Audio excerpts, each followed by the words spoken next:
प्रेम से मिलना सबसे दुनिया में इंसान रे, ना जाने किस भेष में बाबा मिल जाए भगवान रे। बताइए, अगर जाति की बात है, जी जी जी, कौन कहता है कि हमारे यहाँ जाति थी? जी चीज और वहां पर देखने को मैंने, जो मेरी अपने देखने में आई, पता नहीं जाने क्यों, अगर मेरे विचार निकृष्ट भी हैं समाज में, जी जी, वहां जाकर के मेरे विचारों में अपने आप परिवर्तन हो जाता है। अपने अच्छा। ये मैंने विचारों का परिवर्तन बहुत बड़ी बात देखी मैंने, महाकुंभ में। महाकुंभ में मैंने देखी। जी जी, सकारात्मक या सकारात्मक, यानी कि जो नेगेटिव थिंकिंग है, जो नकारात्मक सोच है, वो बिल्कुल एकदम भाग जाती है और वहां सकारात्मक सोच पैदा हो जाती है। अच्छा दोस्तों, विश्व का सबसे बड़ा आध्यात्मिक मेला महाकुंभ प्रयागराज की धरती पर आयोजित हो रहा है।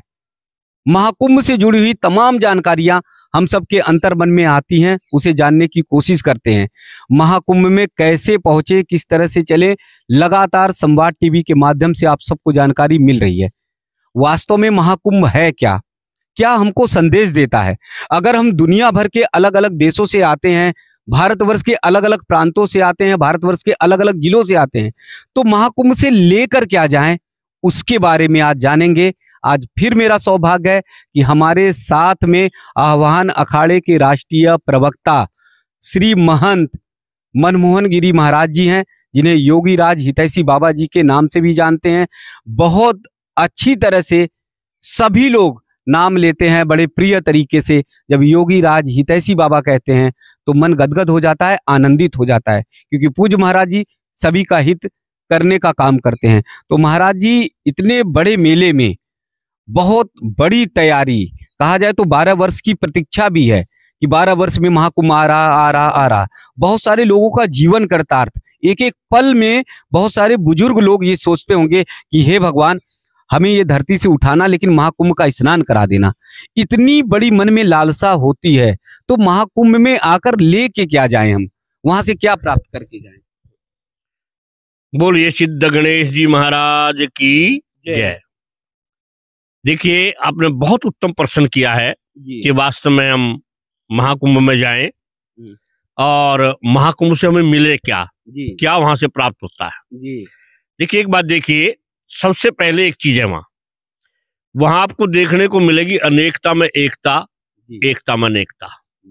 हमारे यहाँ एक सूत्र है नैतिकता का कि एक बनो नेक बनो, एक बनो नेक बनो, नेक बनो, एक बनो नेक बनो। अभी तो प्रधानमंत्री जी ने भी कह दिया है कि एक बनो सेफ रहो।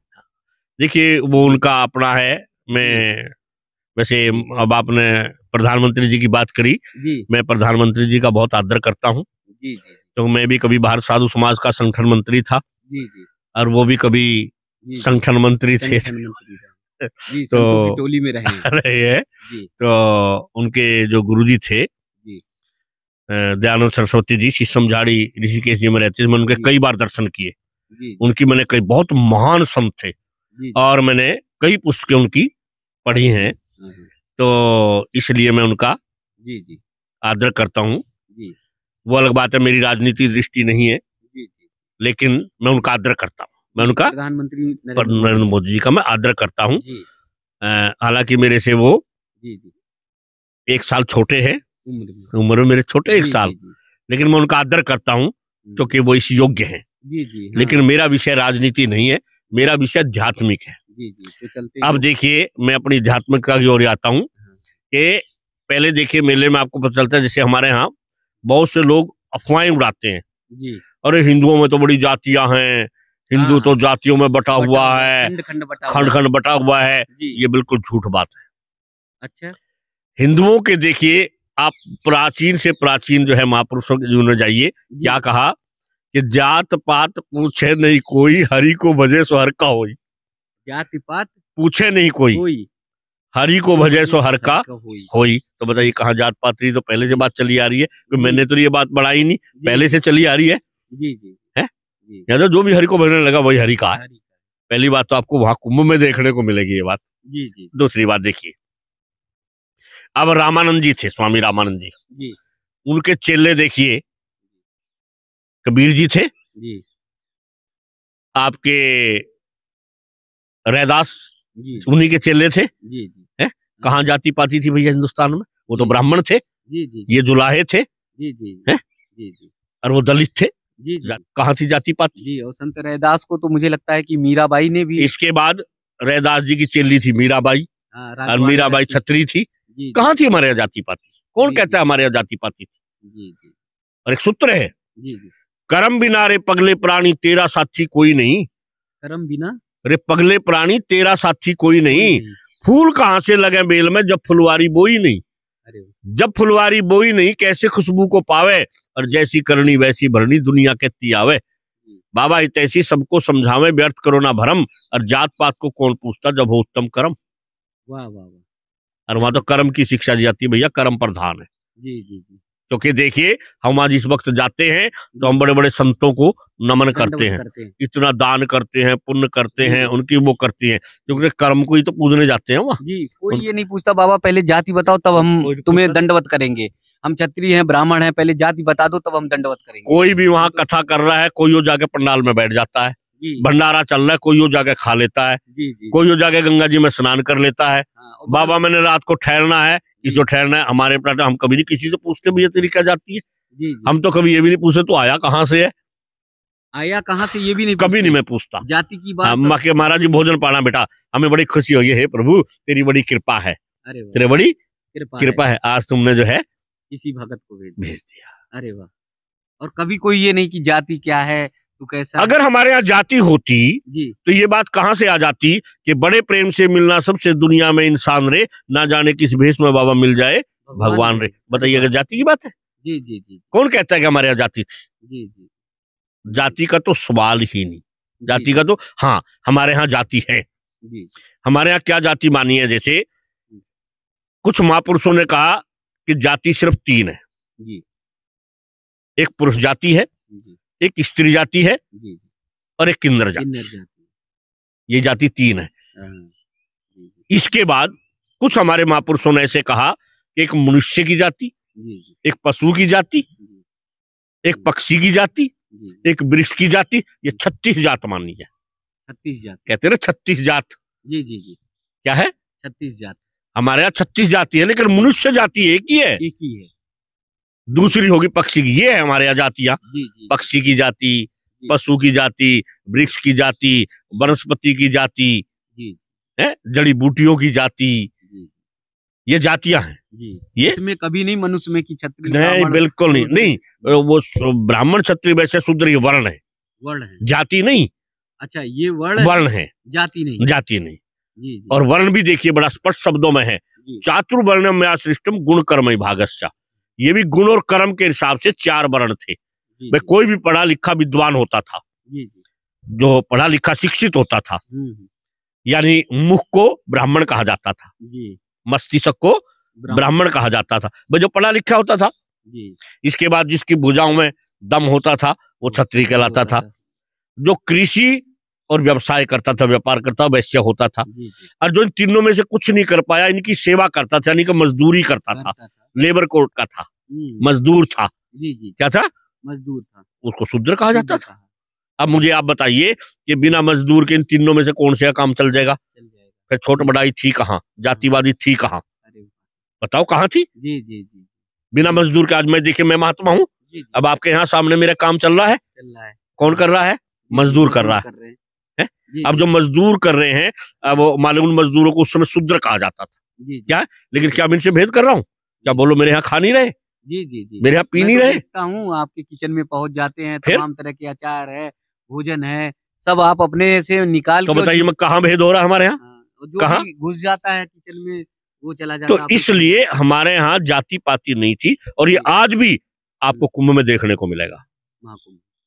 कुंभ में वहां किसी से नहीं पूछा जाता। अब देखिए किसी ने चाय की दुकान खोल रखी है, किसी ने राशन की दुकान खोल रखी है, किसी ने होटल ढाबा खोल रखा है, यानी सब प्रकार के, कोई दूध बेच रहा है, कोई दही बेच रहा है, क्या उससे पूछा जाता है तेरी कौन सी जाति है?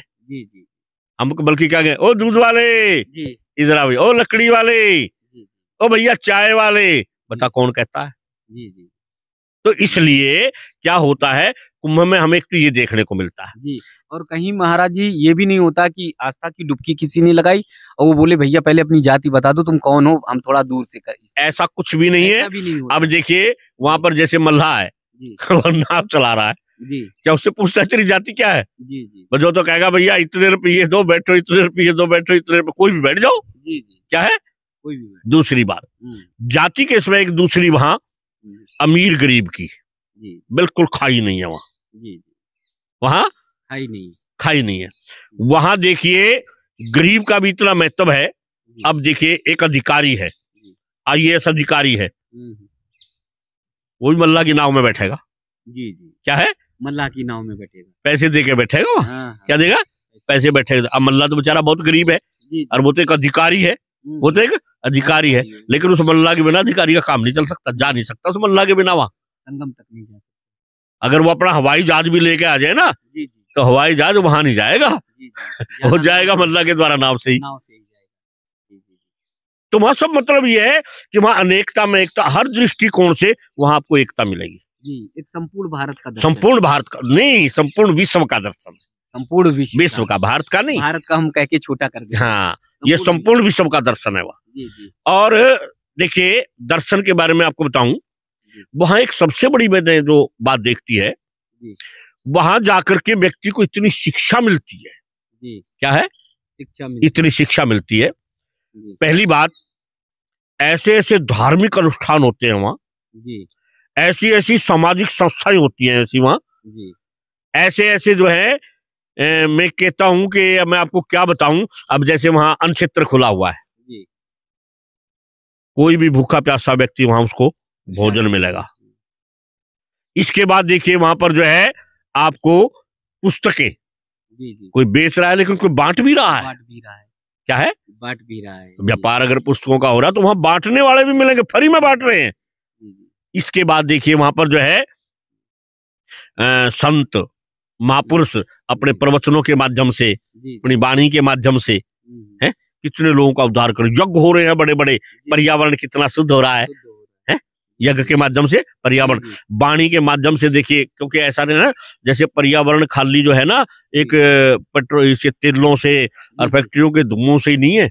पर्यावरण देखिए खाली वायु ही प्रदूषण नहीं है, वाक प्रदूषण भी बहुत है। अच्छा, वाणी से भी, वाणी से ही बहुत ज्यादा है। आजकल ये जो बड़े बड़े माइक चलते हैं, डीजे बजते हैं बड़े बड़े, क्या है?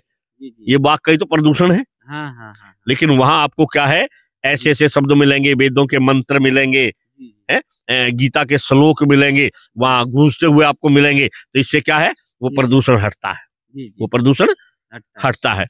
इसके बावजूद एक चीज और वहां पर देखने को मैंने, जो मेरी अपने देखने में आई, पता नहीं न जाने क्यों, अगर मेरे विचार निकृष्ट भी हैं समाज में, वहां जाकर के मेरे विचारों में अपने आप परिवर्तन हो जाता है। अपने ये मैंने विचारों का परिवर्तन बहुत बड़ी बात देखी मैंने महाकुंभ में मैंने देखी। सकारात्मक यानी कि जो नेगेटिव थिंकिंग है, जो नकारात्मक सोच है, वो बिल्कुल एकदम भाग जाती है और वहां सकारात्मक सोच पैदा हो जाती है। अच्छा, ये सबसे बड़ा लाभ मैंने जो देखा वहां महाकुंभ में, कि नकारात्मक सोच, जब तक आप कुंभ में रहेंगे आपकी बिल्कुल नकारात्मक। मैंने तो क्या देखा है, जैसे मैं शुरू में पहली बार गया, मेरे हाथ ऐसे जुड़ते रहे, वो देखो कितने बड़े महान संत हो, कितना बड़ा ये दान कर रहे हैं, कितना बड़ा ये पुण्य कर रहे हैं, सारी आंखों से देखते एकदम सारा जो कुछ हम आंखों से देखा। अब देखिए इसके बावजूद है, एक बात और देखी वहां पर, मैंने सबसे बड़ी एक बात क्या देखी वहां पर, कि पुलिस कितनी अनुशासन तरीके से रहती है, प्रशासन कितना अलर्ट रहता है, अनुशासन इतना मिलेगा आपको महाकुंभ में। और एक जो सबसे सुंदर बात मेरे को भाती है ना, कहते हैं स्वच्छता, हाँ। सफाई का तो जवाब नहीं है। इतनी पब्लिक जहां होगी कितनी गंदगी होगी। मैं छोटे मोटे मेले देखता हूँ, इनमें इतनी गंदगी फैल जाती है, लेकिन महाकुंभ में इतनी जनता होती है। कहते हैं ना, स्वच्छता जो है भगवान से दूसरे नंबर पर है। स्वच्छता दूसरे नंबर, भाई जहाँ स्वच्छता होगी वहीं भगवान आएंगे, जहाँ स्वच्छता होगी वहीं आपका मन लगेगा। और ये स्वच्छता आपको महाकुंभ में देखने को मिलेगी। इतनी भीड़ होने के बावजूद और इतनी सफाई। इसके बाद मैंने क्या देखा, वहां का वातावरण है तो साफ होता ही होता है, मन भी साफ होता है। मन साफ होने का बहुत बड़ा स्थल है महाकुंभ। जैसे हमारे कपड़े पे मैल आती है ना, और जब उसमें फिर हम साबुन लगाते हैं, साबुन लगा के और फिर साफ पानी से धो दे तो उसकी मैल कट जाती है। तो मैंने वहां क्या देखा कि संतों की वाणी सुन करके परमात्मा का नाम सहज ही याद आ जाता है। वहां और फिर गंगा में लगा लेते हैं डुबकी। जी जी बस साबुन तो लगी परमात्मा के नाम की जी जी है, जी और गंगा जी में लगी डुबकी, जी, तो हमारा मन जो था वो साफ हो जाता साफ है, हो जाता है। पवित्रता आ जाती है। और इस जी। पवित्रता के लिए कहा ना कि निर्मल मंजन सो मोहि पावा, मोहि कपट सिद्ध न भावा।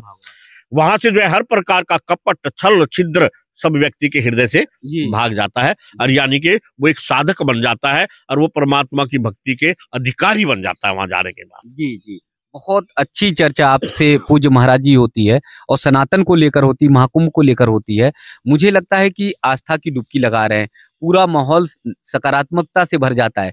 तो वहां से निकलते समय क्या लेकर जाएं जो उनके जीवन पर्यंत बना रहे? क्योंकि कई बार होता है कि स्नान किया, मन ध्यान साधना आया और फिर वो छूट जाती हैं, लेकिन इस बार महाकुंभ 2025 में ऐसा क्या करे कि वो चीजें जीवन पर्यंत बनी रहे और पीढ़ियों तक पहुंचे? हाँ, देखो वहां पर क्या है, ये धार्मिक मेला है। जी, क्या है? धार्मिक। वैसे मैं इसको धार्मिक की बजाय मैं इसको आध्यात्मिक मेला कहूंगा।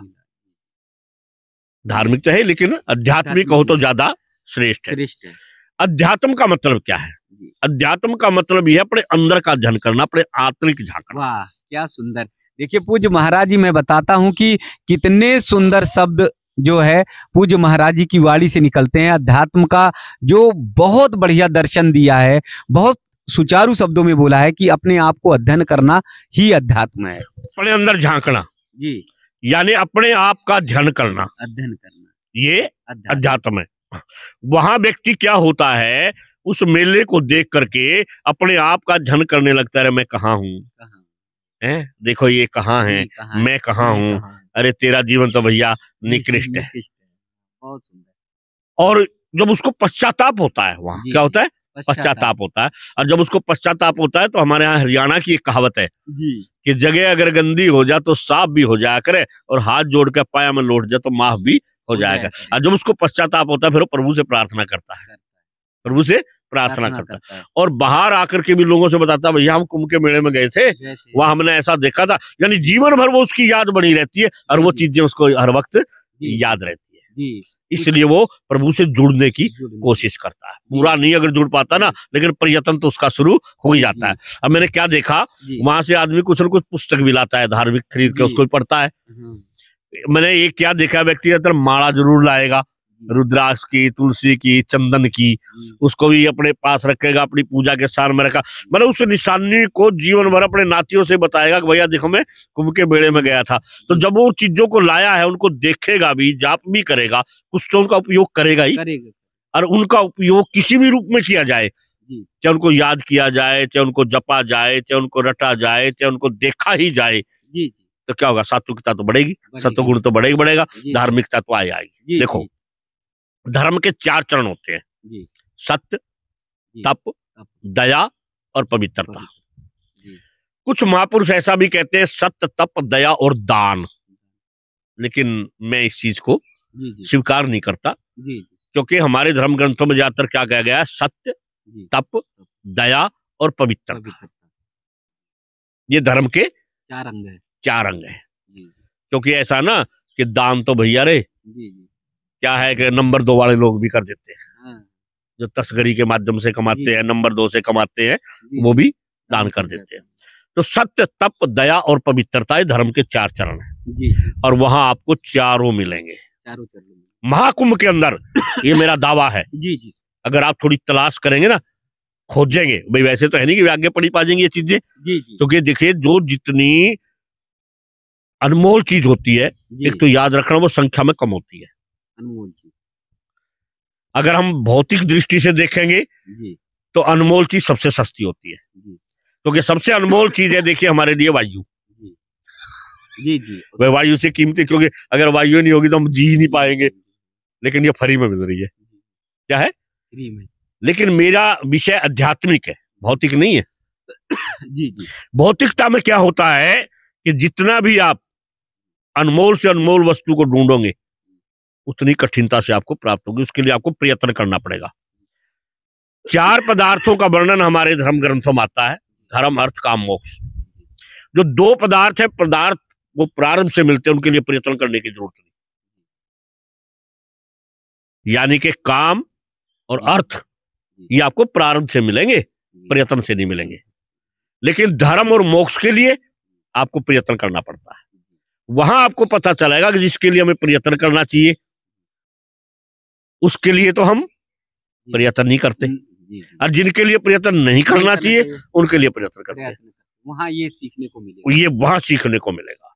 ये बहुत उत्तम चीज है, क्योंकि वहां पर मैंने क्या देखा, एक बार जो है योगीराज श्री चंद्रमोहन जी महाराज का मैंने सत्संग सुना। योग के ऊपर विषय था और प्राण के ऊपर बात चल रही थी, उसमें भी प्राणायाम का क्या लाभ होता है। तो उन्होंने एक बहुत सुंदर बात वहां बताई थी कि मन को बस में करना थोड़ा सबके बस की बात नहीं है। मन इतना चंचल है कि सबके बस की बात नहीं है। प्राण को जरा थोड़ा आदमी संयमी आदमी बस कर लेता है। तो कहते हैं कि यत्र मनोलियते तत्र प्राणो लियते, यत्र प्राणो लियते तत्र मनो लियते। जहां मन लय हो जाता है वहां प्राण लय हो जाते हैं, जहां प्राण लय हो जाता है वहां मन लय हो जाता है। इसलिए आप अगर आप मन को नहीं कर पाते लय, तो आप प्राण को लय कर लो, प्राण को लय कर लो। तो जो है आप प्राणायाम कर लो। क्या कर लो? आप प्राणायाम कर लो। अब देखिए ये बात कहां से मिली? ये महाकुंभ के मेले से उनके सत्संग से मिली। और आज तक भी जब से मैं आज तक बराबर प्राणायाम करता हूँ, आज भी प्राणायाम करता हूँ, क्योंकि ये बात मुझे कहां से मिली थी? ये महाकुंभ के मेले से और योगीराज श्री चंद्रमोहन जी महाराज के मुखारबिंद से मिली थी। प्राणायाम जो है तो महाकुंभ में जाकर के तो हमारे देखिए दोनों हाथों में लड्डू है। अब देखिए अगर आप दोनों हाथों में लड्डू है, वो एक कहावत आती है ना कि चलो सखी उस देश को जहाँ कृष्ण का राज, जल भरे दर्शन करें एक पंथ दो काज। और एक और कहावत है ना कि आम के आम गुठलियों के दाम। तो यही बात महाकुंभ में है। क्या है? देखिए अगर आप बिजनेस की दृष्टि से जाते हैं धन कमा के लाएंगे, आप धार्मिक दृष्टि से जाते हैं धर्म पुण्य कमा के लाएंगे, आध्यात्मिक दृष्टि से जाते हैं तब संतों से जुड़ेंगे। मतलब जिस भी दृष्टि से आप वहां पर जाएंगे वहां पर सब चीज दृष्टि है। अगर आप जो है सामाजिक दृष्टिकोण से जाएंगे आपको समरसता मिलेगी, आपको समरसता मिलेगी। वहां कोई नहीं पूछ रहा भैया तू कौन है, क्या है भैया, किस तरह का है। गंगा जी में एक साथ सब किनारे पर लगे लगे सब, क्या स्त्री क्या पुरुष, सब एक जगह डुबकी लगा रहे हैं, एक जगह डुबकी। अब वहां देखिए मंदिर में जिस वक्त दर्शन करने के लिए जाते हैं वहां लेटे हनुमान जी हैं, या वहां भारद्वाज जी का आश्रम है, किला है, वहां मंदिर है, कल्प वृक्ष है, उसके नीचे सभी जा रहे हैं। कोई नहीं पूछ रहा भैया तो तेरी को जाती है। इसलिए हमारा भारत कभी भी जातिवादी नहीं रहा।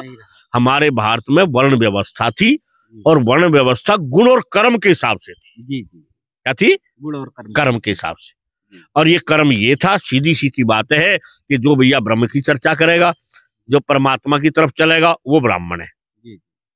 जो भैया देश की रक्षा करेगा, धर्म की रक्षा करेगा, वो भैया क्षत्रिय है। जो भैया खेती करेगा, व्यापार करेगा, पशुपालन करेगा, वो वैश्य है। और जो भैया इन तीनों की मदद करेगा, जिन तीनों की मदद करेगा, भैया शूद्र है। बताइए इसमें कहाँ भेद था? कहीं कुछ नहीं था।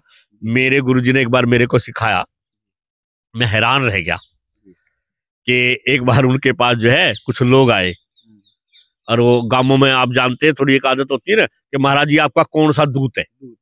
दूत का मतलब आपकी जाति क्या है, मतलब ये होता है। गांवों में जाएंगे ना तो गुरुजी भ्रमण करते थे, तो उनसे पूछा कि आप कौन दूत है, मतलब आपकी जाति क्या है। तो गुरुजी एकदम बोले कि भैया आप कौन दूत हो? बोले जी हम तो क्षत्रिय हैं। क्या बोले? क्षत्रिय हैं। तो गुरुजी बोले कि हम तंबू हैं। क्या है? तंबू है। हम तंबू हैं। कि महाराज ये तो हमने नई बात सुनी है, ये तो जाति हमने सुनी। तंबू कैसे है? कि भैया तंबू वो है जिसके नीचे क्षत्रिय भी आ जाए, शूद्र भी आ जाए, और भैया वैश्य भी आ जाए, और ब्राह्मण भी आ जाए, अब वो तंबू है। अब वो तंबू है कि महाराज हम समझे नहीं। कहने का भैया जो ऊपर कपड़ा है ना, ये ब्राह्मण है। जो तुम्हें छाया दे रहा, यानी जो परोपकार करता है, जो परहित करता है निष्काम भाव से, वो ब्राह्मण है। ये कपड़ा ऊपर ब्राह्मण है, ये रस्से जो भैया ये क्षत्रिय है, ये रस्से जो है ना भैया वैश्य है, और ये खूंटे जो है ना भैया ये शूद्र है। इसलिए हमने सबको ढक रखा। अब भैया तंबू है। तो आइए मित्रों चलते हैं, तंबू की ही तरफ चलते हैं, क्योंकि महाकुंभ का दूसरा नाम टेंट सिटी है। वहां पर बड़े बड़े टेंट लगेंगे, बड़े बड़े तंबू लगेंगे और अंतिम शब्द पूज्य महाराज जी के वो पूरे महाकुंभ के जो दर्शन है, महाकुंभ का जो वर्णन है, वो सारा वर्णन जो है वो वर्णित कर देता है। यानी महाकुंभ सही मायने में तंबू है जो सबको छाया देता है, सबको आश्रय देता है और सबको अपने निकट में लाकर समरस भाव पैदा करने का काम करता है। तो टेंट सिटी क्यों कहा गया है, पूज्य महाराज जी ने उसको एकदम से बता दिया। लास्ट जो उनके शब्द थे कि हम तंबू हैं, जैसे पूज्य संत महाराज जी ने कहा, उसी तरह से महाकुंभ जो है तंबू है और वो पूरे विश्व का आवरण है। यानी पूरे विश्व को ढकने का काम करता है, पूरे विश्व को वहीं से संदेश जाता है, पूरे विश्व को वहीं से एक रास्ता जाता है। तो इस महाकुंभ में आपने जैसे महाराज जी ने बताया कि आपके हाथ में दोनों हाथों में लड्डू रहेगा, आप चाहे तो एकदम जाकर पुण्य ले सकते हैं, लूट सकते हैं। आप बस एकदम सतर्क रहिए, सावधान रहिए कि इस महाकुंभ में 2025 के हमें सिर्फ और सिर्फ पुण्य लूटना है, अध्यात्म का दर्शन करना है और पूज्य संत महाराज जी लोगों का आशीर्वाद लेना है।